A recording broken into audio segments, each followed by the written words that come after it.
mientras estás viendo este video. El mundo está cambiando de una manera que no tiene regreso. Esta semana, Estados Unidos e Israel están bombardeando Irán. El precio del petróleo está rompiendo techos que no veíamos desde hace años. Los aeropuertos de Dubái, uno de los más concurridos del mundo, cerraron. Los mercados financieros están en caída libre. Y el estrecho de Hormuz, la arteria por donde fluye el 20% del petróleo del planeta, está prácticamente paralizado. Esto no es un conflicto lejano. Esto te está afectando ahora mismo, aunque todavía no lo sepas. Pero hay algo en esta historia que casi nadie en América Latina está contando como se debe. Hay un país en el sur del mundo que tomó una decisión política en medio de esta guerra. Una decisión que lo coloca en el lado más visible y más peligroso del tablero. Ese país es Argentina. ¿Crees que una guerra en el otro lado del mundo puede llegar hasta Buenos Aires? Déjame tu respuesta en los comentarios. Porque lo que vas a ver en los próximos minutos te va a hacer pensar esa pregunta de otra manera. Para entender dónde estamos, necesitas entender cómo llegamos aquí. Porque esto no empezó el 28 de febrero de 2026. Esto empezó mucho antes. El 7 de octubre de 2023, Hamas atacó a Israel con una brutalidad que dejó al mundo sin palabras. Más de 1.200 personas muertas en un solo día. Y detrás de ese ataque, financiando y apoyando a Hamas, estaba Irán. Lo que vino después fue una escalada que tardó más de 2 años en llegar a su punto de quiebre. En junio de 2025, Israel lanzó la Operación León Ascendente. Un ataque masivo por sorpresa contra Irán. Instalaciones militares. Científicos nucleares. Bases aéreas. En 12 días de guerra, el mundo llegó a la orilla del abismo y luego dio un paso atrás. Trump anunció un cese al fuego. Lo llamó la guerra de los 12 días. Todos respiraron. Pero ese respiro duró lo que duró. Porque Irán no se detuvo. Siguió enriqueciendo uranio. Siguió financiando a Hezbollah. Siguió amenazando. Y Estados Unidos, que había estado moviendo portaaviones y bombarderos furtivos hacia la región durante meses, llegó a un punto en que las negociaciones en Ginebra se rompieron. El 27 de febrero de 2026, Donald Trump dio la orden. La mañana del sábado, 28 de febrero, 7 bombarderos B-2 Spirit salieron desde la base aérea Whitman en Missouri. Sin escalas. Con las bombas más pesadas del arsenal americano. Y los misiles de un submarino clase Ohio empezaron a moverse desde el Golfo Pérsico. A las pocas horas, Trump habló en Truth Social. Dijo que los ataques habían sido un éxito espectacular. Que habían destruido el programa nuclear de Irán. Que Dios bendijera a Estados Unidos y a Israel. Lo que no dijo fue lo que venía después. Las primeras horas después del ataque cambiaron la percepción global del conflicto. Junto con los sitios nucleares de Fordow, Natanz e Isfahán, los ataques alcanzaron la residencia del líder supremo Ali Jamenei. El hombre que había gobernado Irán durante 34 años murió junto con su esposa y una nieta de 14 meses. Ese solo hecho cambió todo. Ya no era un ataque quirúrgico para destruir instalaciones nucleares. Era la decapitación del régimen. Era una declaración de que el objetivo era un cambio de poder. Y unas horas después, llegó la imagen que ningún gobierno aliado quería ver, una escuela primaria de niñas en Teherán alcanzada por los bombardeos. 168 niñas muertas, según los medios estatales iraníes. Una cifra que medios occidentales, incluyendo los que apoyan la operación, confirmaron como real. Irán respondió de inmediato. Misiles balísticos y drones contra Israel. Contra las bases americanas en Qatar, Kuwait, Arabia Saudita, Bahrein y los Emiratos.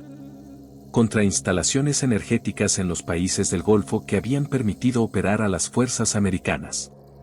El aeropuerto de Dubái, normalmente el más concurrido del mundo, cerró varias veces por ataques de drones. Una quinta parte de la capacidad de carga aérea del planeta quedó paralizada de golpe. El 2 de marzo, la guerra se extendió al Líbano. Israel lanzó una invasión terrestre del sur del país. Hezbollah respondió. Y el Medio Oriente entero empezó a arder en más puntos al mismo tiempo. Para el 5 de marzo, el secretario de Defensa Pete Hegseth estaba parado frente a las cámaras diciendo: si crees que ya has visto algo, solo espera. Y Trump dijo que la guerra duraría 4 semanas.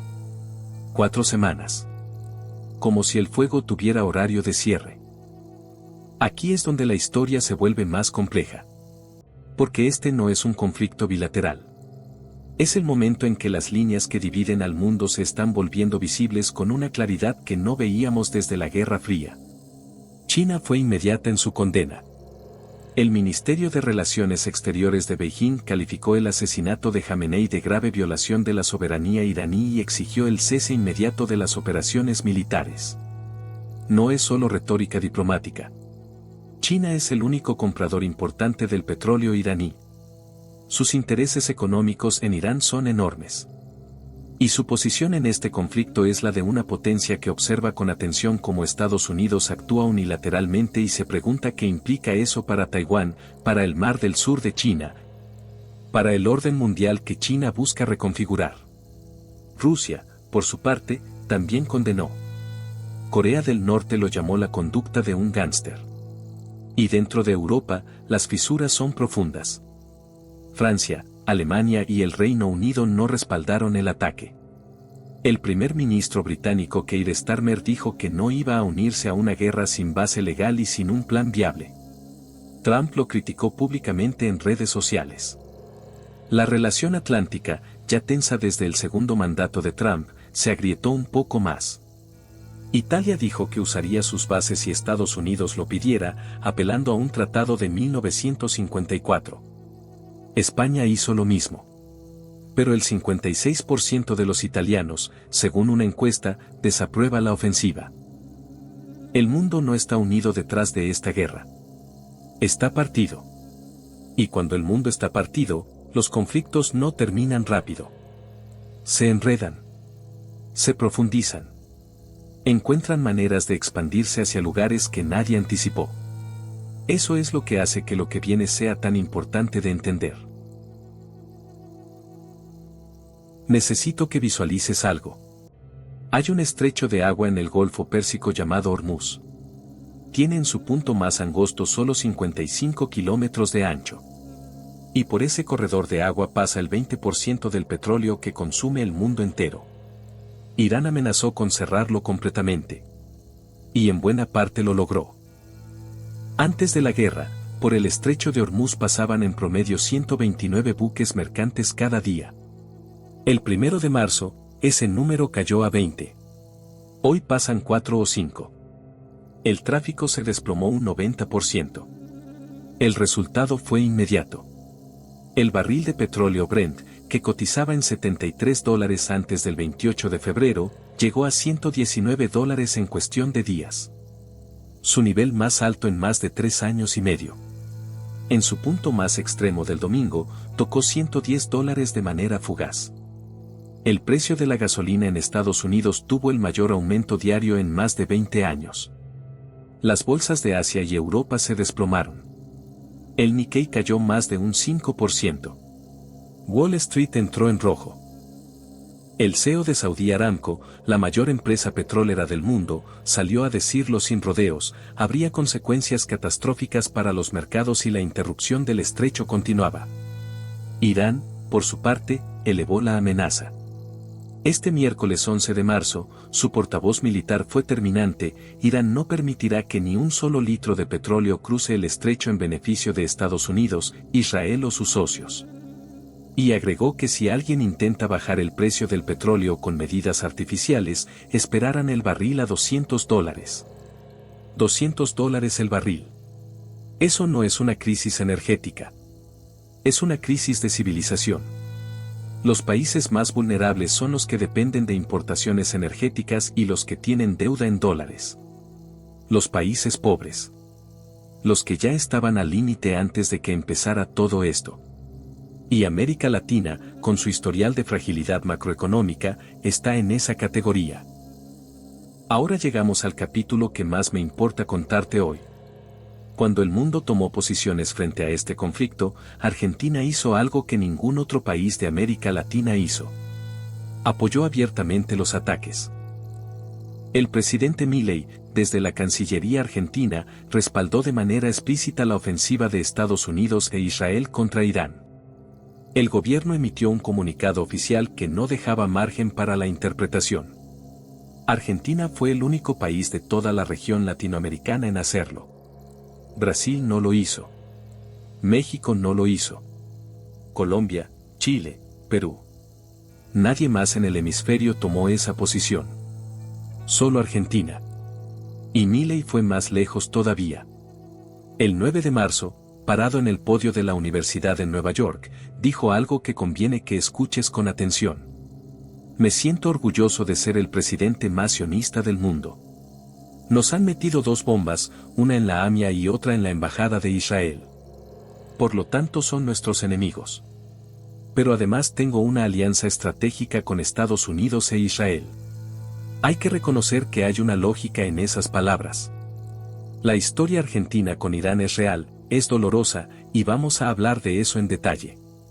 Pero hay algo que los estrategas de política exterior saben y que muchos ciudadanos no tienen por qué saber instintivamente. Hay una diferencia enorme entre tener una posición moral clara y anunciársela al mundo en medio de una guerra activa en la que el adversario al que está señalando tiene capacidad demostrada de represalias internacionales. Y en este caso, ese adversario ya había dicho explícitamente que cualquier país que se alineara contra Irán sería un objetivo legítimo. El viceministro de Relaciones Exteriores de Irán lo dijo a France 24 sin eufemismos. Si algún país se une a la agresión contra Irán, definitivamente también serán objetivos legítimos para la represalia de Irán. Argentina escuchó eso. Y siguió adelante igual.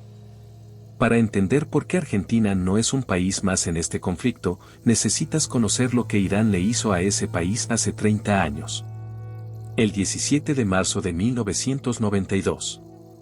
Buenos Aires. Un coche bomba destruyó la embajada de Israel en la capital argentina.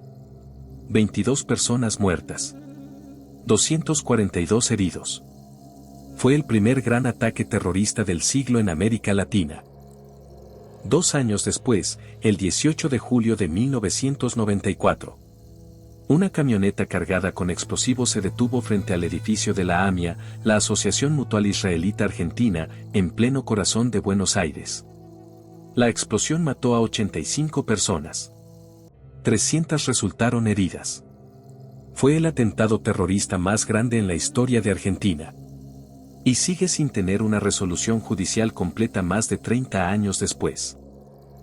La justicia argentina señala con nombre propio a diplomáticos y funcionarios iraníes como responsables intelectuales, ejecutado a través de Hezbollah. En abril de 2024, un tribunal argentino formalizó esa conclusión en un juicio que se lleva adelante en ausencia porque Irán nunca permitió que sus ciudadanos acusados declararan. Y aquí viene uno de los detalles más oscuros de esta historia contemporánea. El 1 de marzo de 2026, 3 días después de que comenzara la guerra, Irán designó como nuevo comandante en jefe de la Guardia Revolucionaria Islámica a Ahmad Baidi. Ahmad Baidi. El mismo hombre sobre quien la justicia argentina tiene una notificación roja de Interpol por el atentado a la AMIA. El mismo hombre que Argentina lleva décadas intentando que sea juzgado. Puesto a cargo del cuerpo militar más poderoso de Irán. No fue un accidente. Fue un mensaje. Y en enero de 2026, cuando Milei declaró a la Fuerza Quds de Irán como organización terrorista, el régimen iraní respondió formalmente. El diario oficialista Tehran Times dijo que Buenos Aires se arrepentirá de su hostilidad. Irán presentó una acusación formal ante la ONU. La pregunta que nadie quiere responder en voz alta es, ¿dónde termina la valentía moral y dónde empieza la imprudencia estratégica? Desde el sábado 28 de febrero, el gobierno de Milei activó un operativo de seguridad de nivel alto en todo el territorio argentino. ¿Qué significa eso en la práctica? Vigilancia activa en centros de reunión islámicos. Custodias reforzadas en potenciales blancos judíos y americanos. Controles especiales en aeropuertos y fronteras. Coordinación entre la Policía Federal, la Gendarmería, la Prefectura y la Policía de Seguridad Aeroportuaria. Y detrás de todo eso, operando en silencio, la Secretaría de Inteligencia del Estado.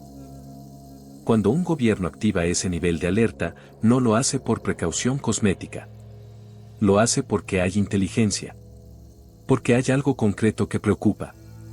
La pregunta que circula en los pasillos de la Casa Rosada, aunque nadie la dice abiertamente, es la misma que te debe estar circulando a ti ahora mismo. ¿Está Argentina preparada para lo que podría venir? Y la respuesta honesta, según analistas de seguridad argentinos, es complicada. Décadas de desinversión en inteligencia y defensa dejaron a las instituciones de seguridad con recursos limitados. La SAID fue desmantelada, reformada, renombrada múltiples veces. Las capacidades de contrainteligencia son una fracción de lo que deberían ser para un país que ahora se autodefine como un objetivo potencial de un régimen que ha demostrado capacidad de operar en suelo sudamericano. Y hay algo que los analistas señalan con preocupación, el Milley que dice en Nueva York que está orgulloso de ser el presidente más sionista del mundo también gobierna un país con capacidades de defensa que son lo que son. La valentía de la declaración no se corresponde necesariamente con la capacidad de la respuesta. Mientras todo esto pasa, hay un costo que se está acumulando en tiempo real en cada país del mundo, incluyendo los que no tomaron ninguna posición. El petróleo a más de $100 por barril no es solo una cifra. Es inflación. Es el precio del transporte que sube. Es el precio de los alimentos que sube. Es la factura de energía que aumenta. Son los bancos centrales que quedan atrapados entre subir tasas para frenar la inflación y no ahogar economías ya debilitadas. Para países latinoamericanos, muchos de los cuales ya operan con márgenes fiscales muy ajustados, un shock energético prolongado puede ser la diferencia entre estabilidad y crisis. Y hay algo más que el mundo está comenzando a calcular con angustia creciente. El estrecho de Hormuz no solo transporta petróleo. Por ahí pasa aproximadamente un tercio del comercio mundial de fertilizantes. Los países pobres del sur de Asia y África que dependen de esos fertilizantes para producir alimentos pueden enfrentar escasez de cosechas si la interrupción se prolonga semanas o meses. Una crisis energética que deriva en una crisis alimentaria. Una crisis alimentaria que deriva en inestabilidad política. Una inestabilidad política que abre espacios para conflictos que todavía no tienen nombre. Así es como las guerras que empiezan en un rincón del mundo terminan tocando a la puerta de países que pensaban estar a salvo. Necesito ser honesto contigo en este punto. Nadie sabe exactamente cómo termina esto. Ni Trump. Ni los analistas más sofisticados. Ni los servicios de inteligencia con mayor capacidad del mundo. Las guerras, una vez que comienzan, adquieren una lógica propia que desborda a quienes las iniciaron. Pero lo que sí podemos hacer es mirar los escenarios con honestidad. Escenario 1, la rendición rápida. Trump dijo 4 semanas. Si Irán colapsa internamente, si el régimen no puede sostenerse sin su liderazgo después de la muerte de Jamenei, si un nuevo gobierno negocia términos, la guerra termina en el plazo que Trump prometió. Los precios del petróleo bajan. El estrecho de Hormuz reabre. El daño económico es severo pero controlable. Este es el escenario que la Casa Blanca vende. Y también es el más optimista. Escenario 2, la guerra larga. Irán tiene capacidad de resistencia. El régimen, aunque golpeado, puede seguir lanzando drones y misiles. Hezbollah sigue activo en Líbano. Los Houthis en Yemen siguen atacando el tráfico marítimo. Los grupos alineados con Irán en Irak, en Siria, en todo el arco de influencia iraní pueden activarse. En ese escenario, la guerra se estira. Los precios del petróleo se mantienen altos. La economía global se deteriora de manera sostenida. Y las presiones sobre todos los países, incluyendo los latinoamericanos, se acumulan sin techo visible. Escenario 3, la expansión imprevista. Este es el que da más miedo hablar. Pero hay que hablarlo. China ha dicho que tomará medidas para salvaguardar su seguridad energética. No ha dicho qué medidas. Rusia observa. Corea del Norte ya condenó. Si alguno de estos actores decide que el momento de reconfigurar el orden mundial es ahora, mientras Estados Unidos está comprometido militarmente en Medio Oriente, el tablero cambia de manera que ningún analista puede predecir con certeza. Las guerras mundiales no empezaron como guerras mundiales. Empezaron como conflictos locales que nadie supo contener a tiempo. Y en cualquiera de esos escenarios, Argentina es uno de los países que ya decidió dónde está parado. Sin ejército de disuasión. Sin escudo de defensa antimisiles. Sin la capacidad que tiene Italia o España de esconderse detrás de la OTAN. Con la bandera plantada. Y con el blanco pintado. Voy a terminar con algo que me parece más importante que cualquier análisis geopolítico. Las guerras no las sufren los presidentes que las ordenan. No las sufren los generales que mueven los mapas. No las sufren los diplomáticos que hablan en los noticieros. Las guerras las sufren las personas comunes. Las que vivían en una casa en Teherán y ya no viven. Las que trabajaban en Dubái y de repente estaban varadas en un aeropuerto cerrado. Las que habían ahorrado para un negocio que depende del combustible y ven cómo ese costo se triplica en una semana. Y las que viven en Buenos Aires, en Rosario, en Córdoba, que no están mirando el noticiario internacional porque tienen otras urgencias. Y que tal vez no saben todavía que su presidente acaba de posicionar al país como el aliado más vocal de uno de los dos bandos de la guerra más intensa en Medio Oriente desde hace décadas. Hay argumentos para defender esa decisión. Los hay. La historia de la AMIA es real. El vínculo entre Irán y ese horror es real. El derecho de Argentina a tener una posición moral sobre quien le puso 2 bombas en su capital es absolutamente legítimo. Pero la política exterior no se juzga solo por sus principios. Se juzga también por sus consecuencias. Y las consecuencias de esta decisión todavía no terminaron de desplegarse. El mundo que conocíamos antes del 28 de febrero de 2026 ya no existe. Los precios que existían antes ya no existen. El mapa estratégico que existía antes ya no existe. Y Argentina se despertó en ese mundo nuevo con una posición que nadie más en América Latina eligió tomar. Si eso es valentía o imprudencia, el tiempo lo va a decir. Pero el tiempo, en las guerras, a veces habla demasiado tarde. Esta guerra todavía se está moviendo. Argentina todavía está tomando decisiones. El petróleo sigue subiendo. El estrecho de Hormuz sigue casi cerrado.